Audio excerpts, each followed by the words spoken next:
Good morning. My name is Mayak Soni. Welcome to Orchard Park Secondary School, home of FRC Team 2056.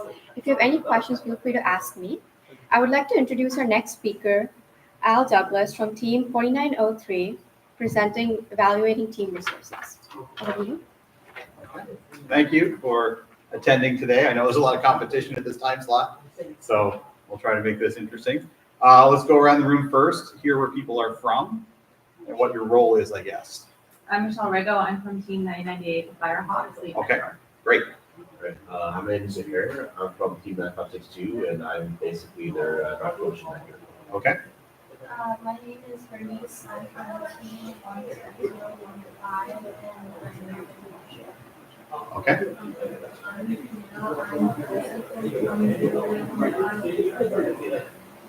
Okay. My name is Alice. I'm from Team 3161 and Chief. Okay. I'm Dave. I'm from 2935 Napier Robotics, lead mentor. All right.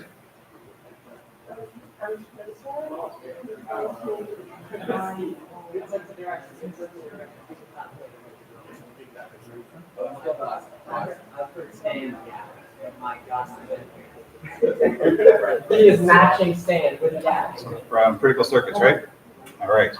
And I'm Thomas.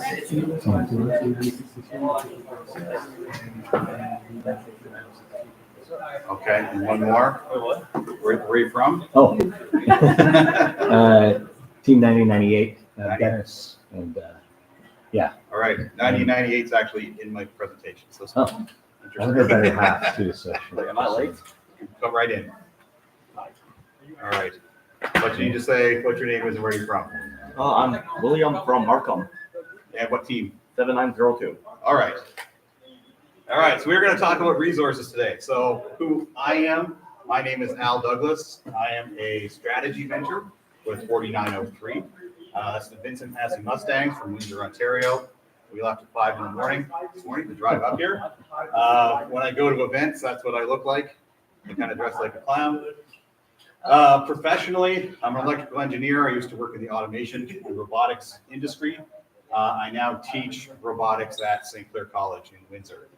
As far as FIRST, I'm an FRC mentor and event volunteer. I also volunteer with FLL. I used to be a coach with FLL, and I'm an event volunteer with FTC as well. And I'm also an FRC parent as well. So our team, this is what our team looks like. We work out of a public school. We have approximately 50 students, so that's what we had last year on our team. Maybe about 10 mentors, kind of fluctuates a little bit, somewhere between 10 and 12 mentors altogether. 4 of those are teachers at the school. So we have a lot of mentors. We typically go to one local event, which is the Windsor event. We go to that one every year. And then we will travel to 2 events. So one of the district events, and then typically going to provincials if we do well. We typically have traveled by bus in the past. We stay in hotels. We typically take about 40 students on one of these trips with us. So that's kind of the way that we operate for comparison.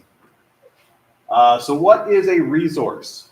So if you think about it, you might come into your head. You've got a sheet there that actually lists all the things we're going to talk about. You can cheat or look at that and look at that. But before you can wisely manage your resources on your team, you first need to understand what we actually mean by your team's resources. This is basically anything you have a finite amount of, and you need to be conscious of during your build season and your just general FRC season. So what are some of these resources that you might have available or not have available to your team?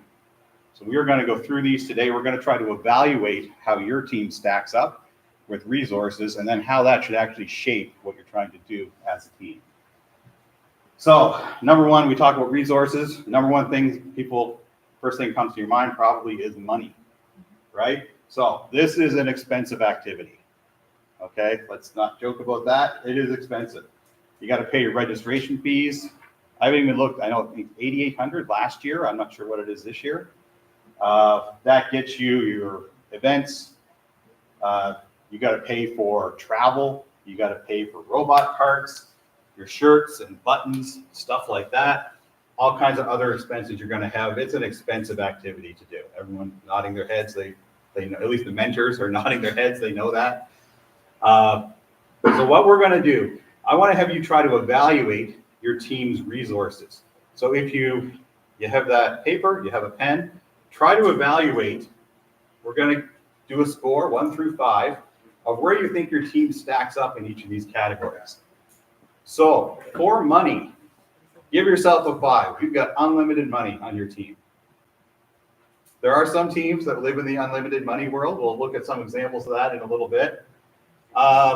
Give yourself a 4. You've got enough money, but you actually need to work to get it. Okay, so that actually takes time away from other things to get that money. Number 3, you work at fundraising, but you still can't raise everything you need, and that limits what you can do. So you would like to go to a 3rd event, but you can't because you don't have the money. You'd like to go to an off-season event, but you can't because you don't have the money. So does money actually limit what you're able to do? Give yourself a 2.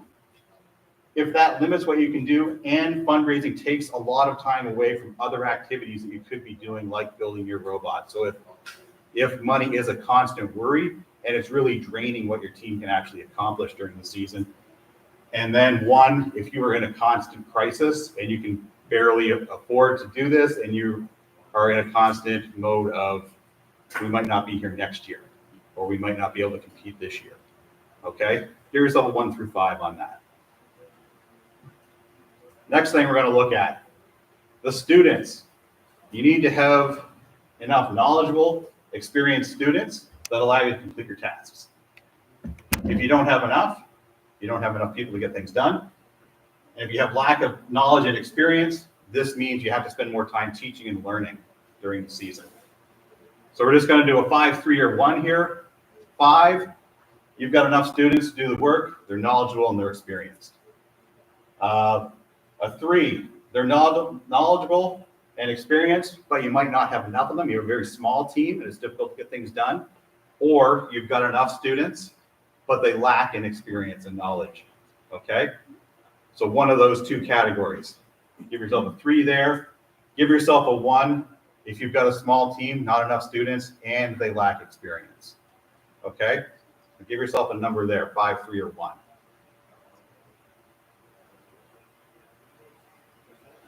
Next one, your mentor group. Having enough knowledgeable, experienced mentors allows you to complete your tasks. Too few, you don't have enough. Lack of knowledge, experience. This works very much like the students that we looked at. Again, 5, 3, 1, 5. They have knowledge, they have experience, and you've got a lot of them. 3, you've got knowledge and experience, but you don't have enough mentors. Or you've got a ton of people that are willing to help, but they lack in experience. And 1, you're lacking in both areas. Not enough, and they don't have the knowledge experience. Okay, rate your team there. The 3rd one here, build facilities and tools. What facilities, tools, materials do you have available to build your robot? That could be at your school, could be at wherever you meet, could be at a parent's place or a sponsor's facility or something like that. Where are you building your robot? You have everything you need. You look around here, you'll probably see they're pretty well equipped at this school, right? So we'll go 5 through 1 here again. So you're at a well-equipped shop and it's actually on site where you work, which is really convenient. You've got things like CNC, 3D printing, all those types of things, other advanced manufacturing equipment. This is the one area where our team, we actually probably are 5 on this. We're really good at the manufacturing side. We have all this right at our school, okay?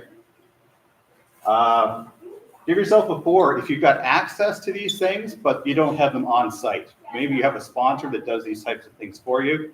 So it's available, but not as convenient if you actually had it on site yourself. Give yourself a 3. You have a shop on site, but you don't have the advanced manufacturing type stuff. Okay, so you're using basic tools, but you do have them on site. A 2, you've got basic tools and access to them, but not on site. And then 1, you've got really limited access to your tools and things like that. Yes. So how would you rate if you have access to like maybe a CNC, but not like the lathes or mills? Like you have basically like half that equipment. Like, would it be like 4 of them? I guess, does it prevent you from doing what you're trying to do? Oh, no. Because a lot of stuff now, things have changed so much that you probably can get away with, if you got CNC and you got 3D printing, you can probably manufacture pretty much everything you need with just those things. Probably lathing and milling, probably not as important as it was 2 or 3 years ago, right? So maybe you're a 5 on there. If it doesn't limit you, give yourself a 5. Okay? We're just looking at rough numbers here. How about practice facilities? How are you going to practice with your team? This is an area our team struggles with. We basically have a classroom with a carpet in it. Okay? Last year, we couldn't practice a full field auto if we wanted to. Like we could do the 3 notes in close. We would not be able to practice going out to the center line to practice an auto. We just didn't have the space for it. Even to practice a 4-piece auto, we had to turn our whole setup sideways to be able to be wide enough to do that. Okay? We don't have that. In the Rapid React year, we made a low goal robot. I don't think we would have had the facilities to be able to shoot high goal where we practice in our school. Okay, I don't know how we would have accomplished that if we were trying to actually practice shooting into the high goal. Okay, so what do you have here? Now, Hamilton area, so I know a lot of you are from here, you guys crush everybody in Ontario in this area because you have what? Exactly. This is something that Windsor does not have. We wish we did, and we are always going to lag behind in practice capability to the Hamilton area teams because of that. That is a massive, massive advantage. Okay? Does anyone recognize this building? Has anyone ever gone on this tour in Houston? That is 118 Robonauts. That's their building. They do a tour for teams at the Houston Championships. That is a ridiculous space in there. Okay, full field, full shop. Some of our team went there a couple years ago when they went to Houston. Amazing place to work, and you can see that's how you get all those banners when you have that type of support and facilities. So if you've got access to a full field on site, give yourself a 5.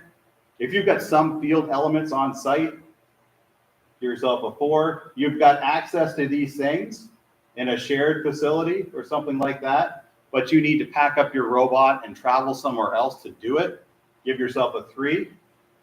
If you've got limited access to practice space, give yourself a 2. If you have not even considered how you're going to practice, that's something a lot of teams overlook. How are we even going to practice what we're doing? Give yourself a 1 on this. Last year, we never built the chain for climbing. 2 years ago, we never built the charge station for balancing on the charge station. Okay, we didn't even accommodate for those things in our practice ability.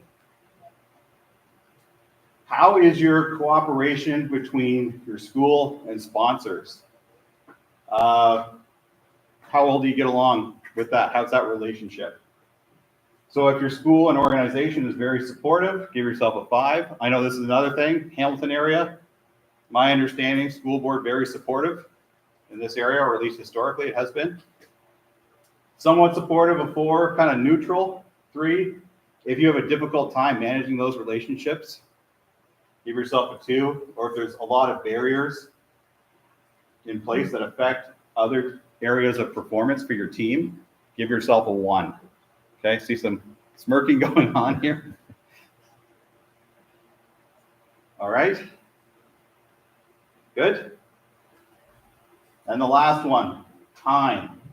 How much time do you actually have to spend on your robot? So we're going to go 5, 3, 1 here. Give yourself a 5. Students and mentors, frequent meetings, and your first event is not week 1. It's a little bit later into the season. Give yourself a 3. if you have some limited time constraints with your students and mentors, you can't meet as often as you would like, or if you have a very early season event and you need to have your robot ready faster and you kind of put a false time limit on yourself. Give yourself a 1 if you're facing both of those challenges. Okay, early season event and you're compressed for how often you can meet. Okay, so that should be all of our categories, I think. Add up your score and figure out where you fit in here. And then let's hear some numbers. It'll be interesting to hear the mentor versus student comparison here. All right, who wants to share numbers? Yes. 29. Said 29. 29, really? So I wrote 22. And Okay. Teresa wrote 31. Okay, yeah. Who else? And you guys are new, so That's great. yeah. What do you think? Okay, What did you get? Oh, Firehawks? We actually, I got 24. so did I. Okay, I have 29. okay, I have 23. okay. I have a 28.5. 28, okay. You got a 0.5 in there, okay. All right, so this is how I would kind of break that down. If you're over 30, you're probably in the high resource range. Medium, the 20 to 30. If you're under 20, you're probably in the lower resource range. All right, so what does all this mean? What are your areas of strength? Who wants to share an area of strength that they have? They think, where does someone score high? Yeah. We scored pretty high on school/organization cooperation. Okay. Our principal's been pretty supportive for our team. Okay. And so that leads to easier relations. Yeah. Okay. Anyone else? Yeah. Mentor and build facility is, we got a bunch of alumni come back now. We built a pretty good shop over the last couple of years. Okay. Are you guys school? So, Okay. And you're all doing all that right inside the school? Yep. Do you have a good tech program in your school? no, absolutely. Okay. But you're running it. You're running robots in your school absent of that? Yep. Okay. Yeah. Go ahead. Yeah, also build facilities. We have CNC 3D printer, a lot of like different installs. Okay. Great. Yeah. We have a really good school and organization cooperation. Like our school board came to our last event, actually over here, and Okay. they're very supportive of us. And like all the trustees and everything want to more money. And then also we have a good build facility. We just got a room. It's about the same size as the engine, the room that 26 practices in. It's about the same size. It Okay. was like full after they just gave to us. So Really? yeah, so it's nice people can do it there now. So That's cool. yeah. That's good. All right. Who wants to share an area of weakness? Yeah. Money. Okay. My next question is going to be, we'll throw out some first. Anyone else got an area of weakness? Yeah. Mentor availability. Mentor availability. Back, but 98% of the time it's just me. How many mentors does your team have? So on paper, we've got like 4. Right? 2 of them go to McMaster as our students there. One of them helps with the paperwork, so for bills, technical, all that. Just me. Okay. Go ahead. Yeah, same thing. Lacking in mentor resources, we have 2 mentors on the team, including myself, who are reasonably committed, and then also we don't have the best manufacturing knowledge among students exclusively having tech programs. So Okay. Anyone else? Yeah. I think also mentor availability because our mentor, he's very committed during build season, but during off season, like a lot of mentors, they have to do their thing so that they can save time for build season. Okay. So we have like students who are less like I guess like the education during off season isn't that. Okay. So one main mentor during the rest of the year. Okay. Our team suffers a lot from time because we work in the back of a code ninja, which means we only get build time from 4 to whenever, like late at night. Okay. On the weekend. All right. So hearing these things, does anyone throw out some suggestions? How could people improve some of those areas of weaknesses we just heard? Anyone off the top of your head? Yeah. So for us, we build basically across the street from McMaster University. Okay, So one area that we're at least considering for this year, we have to do one of the resources that we're yet, but to create an alumni organization there. So that our students who end up going to that school can form a club at that school that helps support us. A similar thing was done with Western Edge. okay. We ended up working really well for the women area.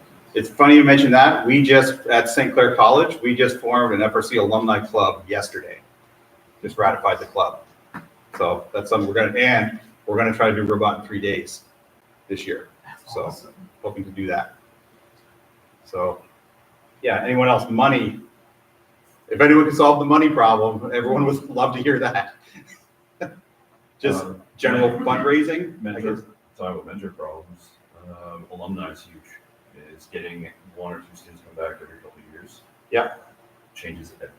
That's one thing with our team. We're just getting to the point now where we have alumni coming back. Like we have a programming mentor now who's an alumni coming back to help. It's a big deal. Yeah. Yeah, same thing with the mentor availability. We have alumni coming back. And also because we've been pretty successful for the past 2 years. So like alumni are more invested in helping us out. Okay. Yeah. I would say mentoring is our strongest suit at our school, but the way that we're tackling the money problem, which always exists, unless you're in the US and you can get Department of Defense grants, but we're trying to mobilize the kids. We're in our 3rd year now, so we're experimenting with new registration fee structures that really incentivize the kids to go out and get more mentors, and then sponsors is what I mean to say. Thank you. We're trying to really give them the real resources to be able to go out and do that. So I've been in sales for a lot of years, so to me it's part and parcel with what I do in my career. So equipping them with all the tools to be able to go out and get those sponsorships has been beneficial so far, and we expect it to just kind of grow each year. So that's we basically mobilize everyone who's wearing multiple hats. The students are also salespeople. They got to go out there and find those sponsorships. All right. Yeah.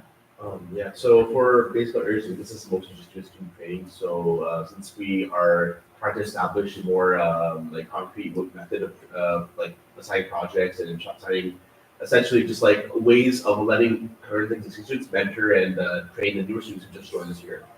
We're trying to establish that, and like specifically with manufacturing and with like software and all that stuff that they don't really have hands-on experience. We're trying to develop a program for them basically. So Okay. I'd say that our weakness with money is our team's very tech focused. Everybody just wants to do tech, and there's very little focus on doing sponsorship. So we've been surviving mostly on grants and long term large sponsors. Okay. That's it.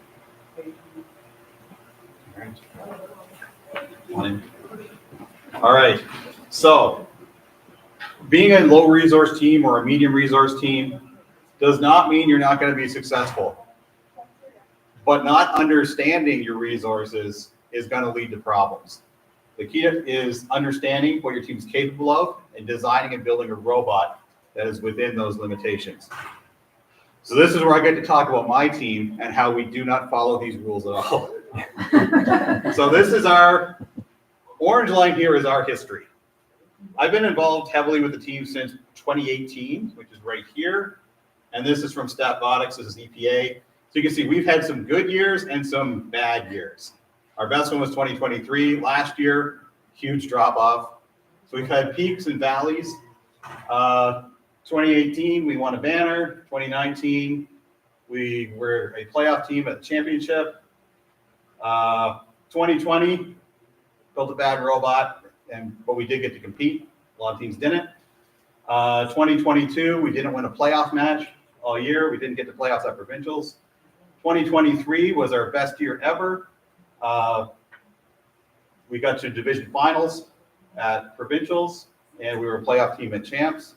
We were on an alliance with 2056 and 254 and 27. That's crazy alliance. They had about 150 banners between them. We had 2. And then last year, we only won 1 playoff match all year. So we went from that to that. So how do these things happen? Yeah. Just a quick question. The blue line there, as far as I go around Statbotics, that represents the average, right? That is your baseline. If you start out and have never played a match, that's 1,500. That's where you start from. The green line on here is 4039. So if you want to look at what consistent looks like, that's pretty consistent. Now they've taken an uptick in the last couple of years, but they are pretty solid. If we could, what team do we want to be? We would want to be probably 4039. Because I think their technology is achievable, but they are just solid, good team to try to model yourself after. That's who I would try to model myself after, is 4039. And you can see they're always slightly above us. We can kind of get to their level sometimes, but they're just always at that level. So, less successful robots, 2020, 2022, 2024. It's almost like the Star Trek even odd theory of good movie, bad movie. And then good robots, 2018, 2019, 2023. So how does the same group of mentors go from good robot, bad robot, good robot, bad robot? So some examples from our history of what changes. 2020, the COVID year. We had a great year in 2019. We come back, we're going to take on the world, dominate, we're going to win world champions that year. But that year, our lead mentor did not participate with us that year. We had work action in the school. So we did not build at the school. We built at 772's shop on weekends. We still designed a super complicated robot thinking we can do it. We're going to do vision for the first time ever. We're going to do all these things. So our money was about the same. Our students were about the same. But all these things took a huge drop. But we built a more complicated robot. And the results showed it. So we lost significant resources, but we did not adjust at all. And that is how you get a bad robot. Okay? Or at least one of the ways you get a bad robot. And the robot performed pretty poorly on the field. We only went to one event because right after we did that event, everything shut down. The whole world shut down for 2 years. But not a good robot. 2022 comes along. We got almost the opposite effect from this. So we come back. So first year back after COVID, very few returning team members. Absolutely no programming experience. Our programming mentor, who was a teacher at the school, took a job at the board office. So he's no longer at the school. So we have no one on our team that's ever programmed a robot before. So what are we going to do? Our mentors all say, I don't know if this robot's going to drive. What are we going to do? We're going to build the simplest robot we can do. Okay? We're going to do a lot of stuff mechanically, but we don't know electrically what we can actually do. Now, ironically, I have an electrical background. I used to be a professional programmer. I'm not involved with programming robots at all. I only do strategy. So we designed a very simple robot, stuck to our manufacturing strengths, and we're terrified of the programming side of it. But really, nothing really changed a whole lot. We had a ton of money because there was nothing going on at the school other than robots. That was basically the only club that ran that year was the robot team. Our students went down a little bit, mentors. We lost a mentor, but everything else stayed the same. The result was we built a very low ceiling robot. And our programmers overachieved. They learned everything really fast and were able to program everything. But we built a low goal scoring robot that could climb. And it just had a ceiling of what it could actually do. Then 2024 comes along. We have a fantastic 2023. Again, we think we're going to take on the world in 2024. We come back. We book our schedule. We've got to do Windsor, which is week 6. We don't want to compete on March break, and the schedule's not very good. So we do 3 weeks in a row. Week 5, week 6, week 7. No time to fix problems if anything comes up during competition. And because we don't compete until week 5, we got all kinds of time to figure this out. So we can build. We'll keep building right up until week 2 and then hand it over to programming. Okay? And as a result of that, we really don't have practice facility. We kind of ran out of time on everything. Our auto never worked well during the whole year. And we had all kinds of programming issues. and a robot just never performed well during the whole year. Now, this probably looks familiar. Great examples of low resource robots, and I call them this low resource. You guys were a rookie that year, and you've probably heard this said many times that this is the robot that everybody should have built in 2023, because this dominated everywhere it went for a robot that was tank drive and could basically only do one thing, but scored like crazy, right? Excellent performance. So if you're not familiar with that game that year, this robot was fantastic and super simple, and everybody could have done this, but nobody did. Okay, there's only a couple teams around that did this. Firehawks were one of them, and they had fantastic success as a rookie team because of it. Last year, my favorite robot was this one, 5024, Raider Robotics. This is the one that I look at saying, this is what we tried to do, but they just did it way, way better. So no vision on this, okay? Not vision guided. They can only shoot from right here. They couldn't do the amp in their first competition. But this thing was super effective, okay? We could have easily built this robot. This is what we tried to do, and we failed at it. They did this perfectly. And this was a great robot for last year's game, okay? This is what everybody could have built last year. It's on Swerve Drive, but this was a fantastic robot. They got to playoffs at championships last year. Okay, so this is what we should have done last year. This is what I look at as if we could have done that very easily, but we didn't. They did. Okay, so figuring out what you should have done during the season, not after the season, is the whole trick to this game. All right, any questions before we move on to a robot building game? Good. All right, so we've got about 20 minutes left. So you have a second paper there. You can do this activity either with a partner or on your own. We are going to design a robot. Now, if you're a high resource team, you don't have to make design trade-offs. If you're everyone else, you do. Okay? So this is what we should be doing. Sometimes we don't. We just try to do everything and then figure out later that we shouldn't have done that. So some teams can do it all. Other teams need to be wiser in the use of their resources. We're going to design a robot to play the 2024 Crescendo game with a limited number of resources. How many people are not familiar with last year's game? So our rookie team, are you a little bit familiar with it? So I wrote down a description of it here. So basically there's two pieces. Well, there's only one piece. There's this game piece that you can pick up. It's called the note. You can score that either in something called an amp or a speaker. Speaker is up high, amp is down low. You can pick this up either off the floor or from a human player at a station that's about this high. There's a chain you can climb on at the end game. There's a thing called the trap, which you can score into in the end game as well, which is very difficult to do. Very few teams, maybe 2% of the teams, 2 or 3% of the teams are capable of doing that. There are many notes available in auto, but you have to pick them up off the floor to score them in the autonomous period. And for every 2 notes you score in the amp, you can amplify and score more points. It's like a scoring multiplier for ones that you score in the speaker. So there is benefit to being able to score in both areas, or at least have someone on your team that's capable of scoring in each.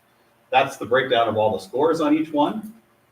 So what we're going to do is look at your sheet here and try to put together the best possible robot that you can.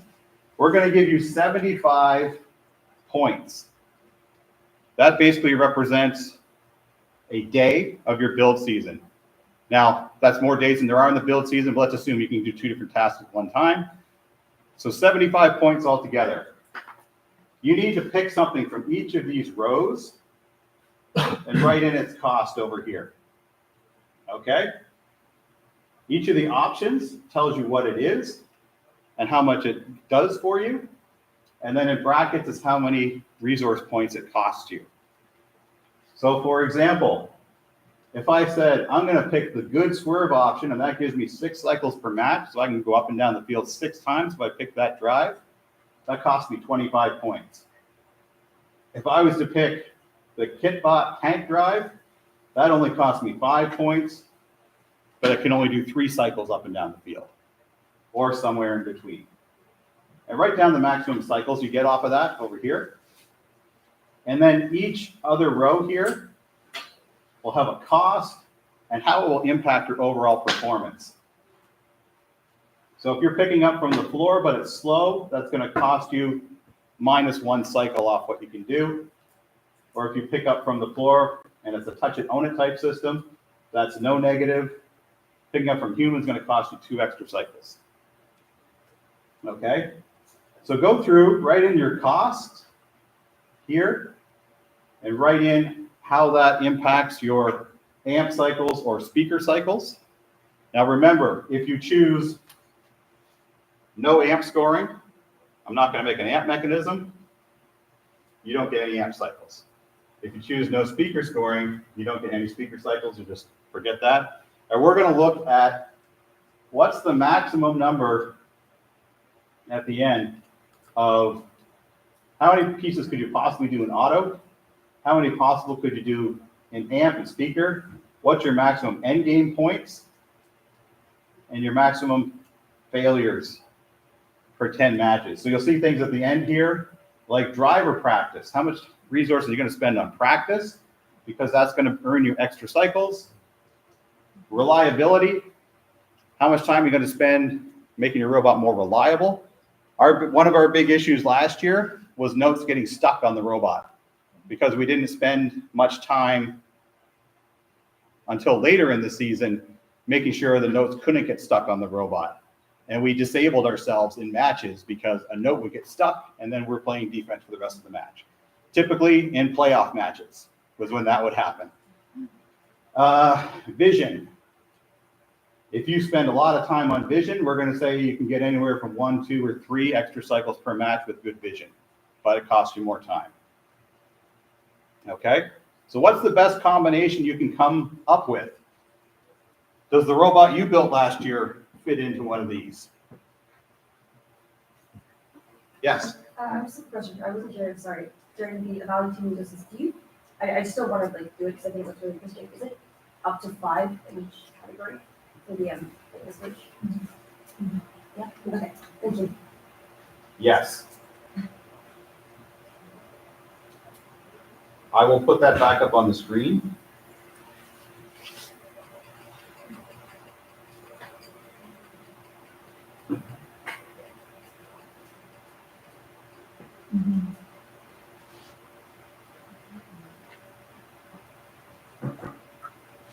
You can pick 1 through 5 on each of these. Tell me when you want me to change it.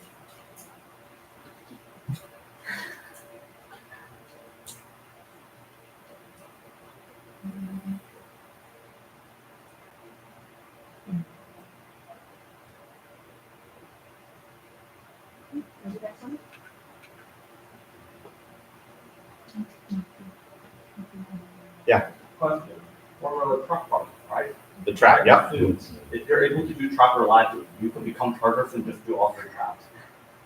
Yes, we'll say that. I actually made basically the Chargers robot on there. It actually, you can work it out Really? without any practice. Oh, There was nothing left to do practice. No, because I'm currently trying to make chargers for with practice. oh. I couldn't fit it in with practice.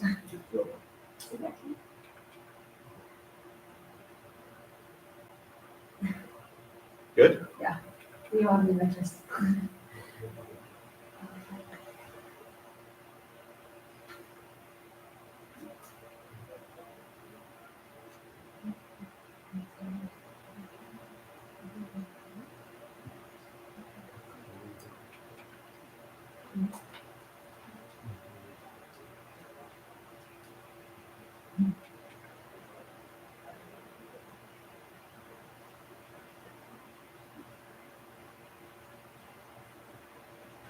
Good? Yeah.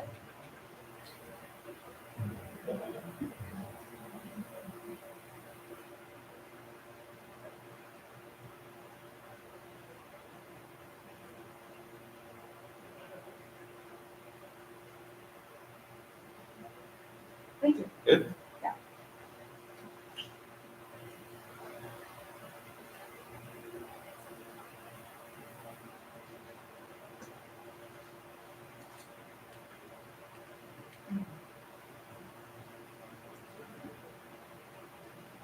Let me know when people are done here and want to share. Thank you. Tom made a 6-inch wide robot. 6 inches long, it's 53 inches wide. That was not one of the options here. Right.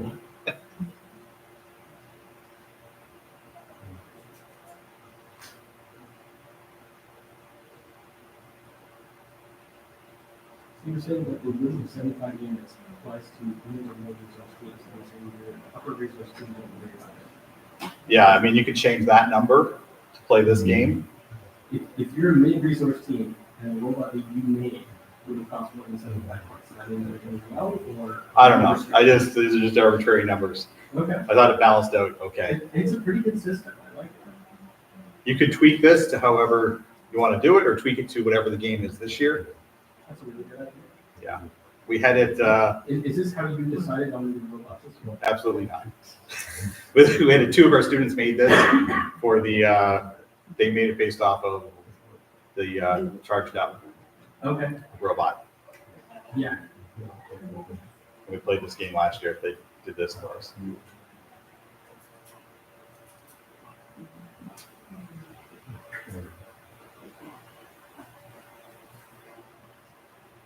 I go back and look at what we should have done afterwards. That's one of the things I do. Yeah, 5024 was one of those themes where you look at it and you're like, wow, they understood the assignment. Yeah.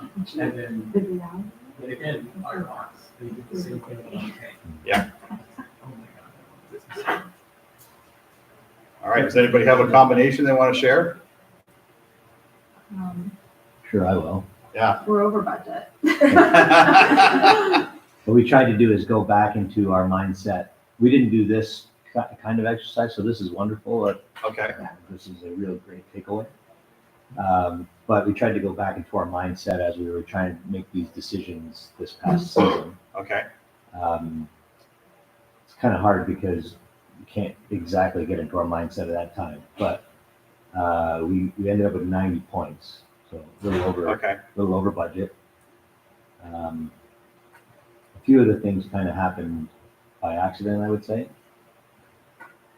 If I had to go back and say that we were going to try to level this out to bring it back to 75, which is what you would do responsibly. Yeah. So what would you have to cut? Yes, that would be tricky, but it would probably fall into the category of the nice to haves or the bells and whistles, maybe vision, maybe autos. Autos seem to kind of take a hit first every time, because we do really kind of save those for at the end.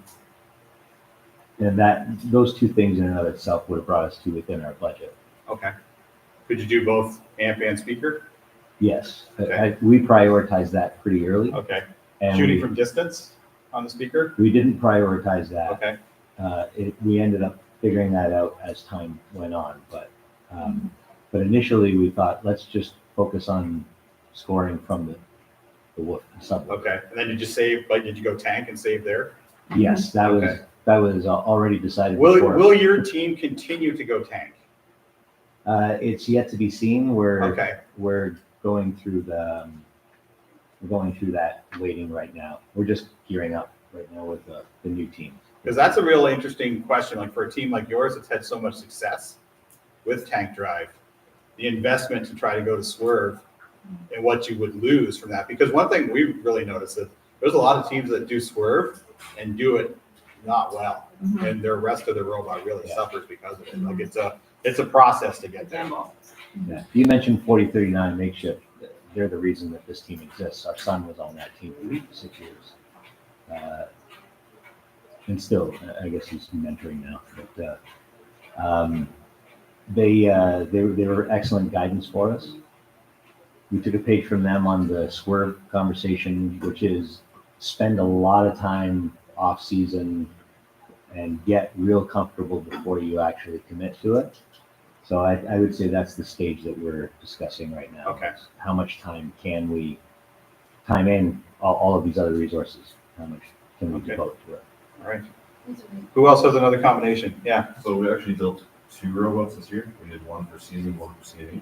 okay, We did that transition from tank to swerve, okay, which was interesting because how I put both on here, and we made sacrifices on areas to okay, commit to swerve. So our season robot was over budget, got 100 points on this, or cost 100. okay. Our CNE robot was 75, so we're down budget. Oh, really? Now, what did you give up on the CNE robot? We gave up vision, gave up some reliability and practice. Okay. We had a lot of us- But you were able to still do both tasks? So we focused just on shooting into speakers. Okay. Both robots, basically. We did some amp, and all we did not climb. We just canceled. Okay. Yeah, our robot this year didn't climb at all. Our whole intent was to be able to climb, and then we had this dream of being able to go over the top and do the trap as well. And we were at like 124 without a climber on it. So it was like, so all this dream, everything was built around doing the trap, and it just, that was to the detriment of our entire robot operation. Yeah, we also did like initial planning with if we're doing the trap, or are we gonna go with like saving more time for reliability and stuff. And it was a conversation that lasted for 1.5 weeks. And in the end, we decided to just go with reliability. And then if we do have time, or someone do come with a genius idea of how to score the trap, then we go for it. Okay. And in the end, we didn't do trap. In the last 2 years, we actually made the decision to go simple. As we stopped doing all the tasks, we just chose one task, do it well, build the robot as simple as possible. We used to build a lot of custom drivetrains. We just stopped doing that. We did the kit drivetrain. We just buy it off the shelf and move forward.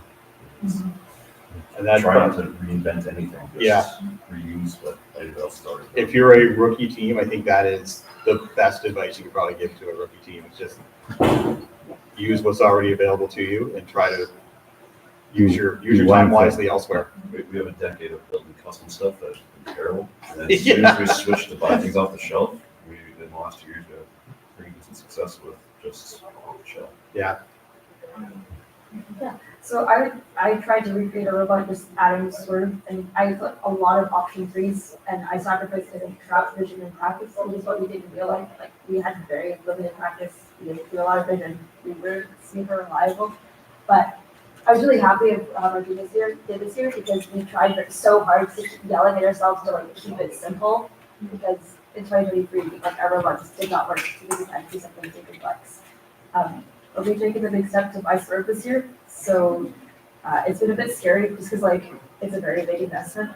But we're hoping just to test run at CNE, we're doing like off-season events just to like, STEM, just test it, see what works, see what doesn't, just so that like when the actual season we can function.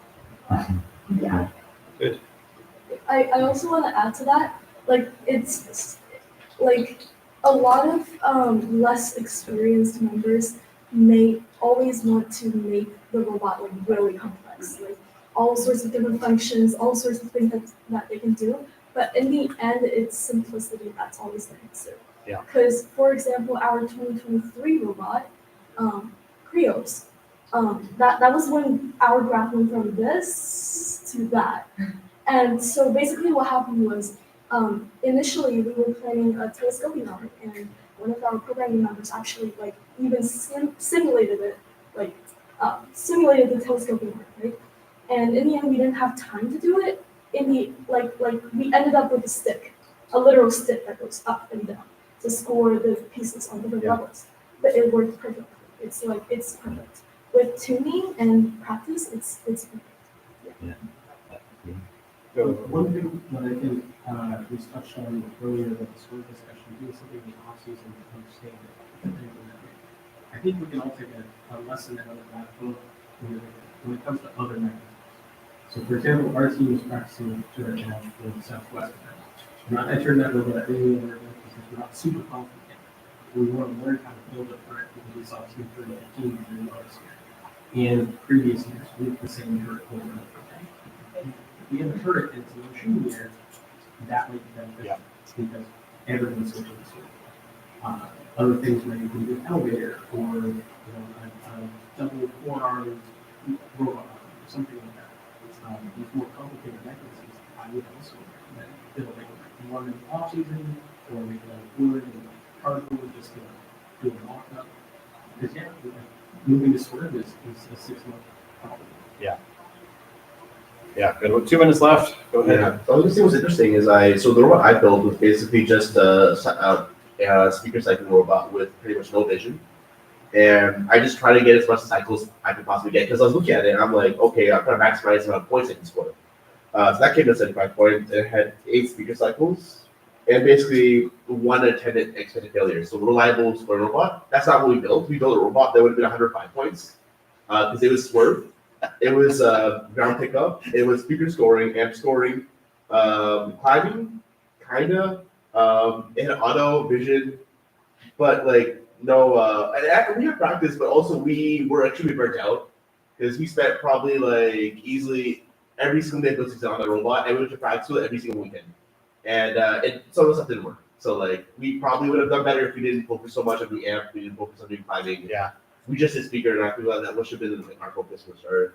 And sort of honestly was funny because we did not spend off season doing it. When I joined the team, they were like, yeah, that all the students really wanted to sort of because they saw videos of it, and they had no idea how much tuning it was. And we did it in the season, and we took probably like 2 months to get it working. So, Right.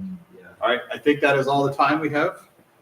So thank you all for attending. This was very good discussion and participation. Very good. Thank you very much.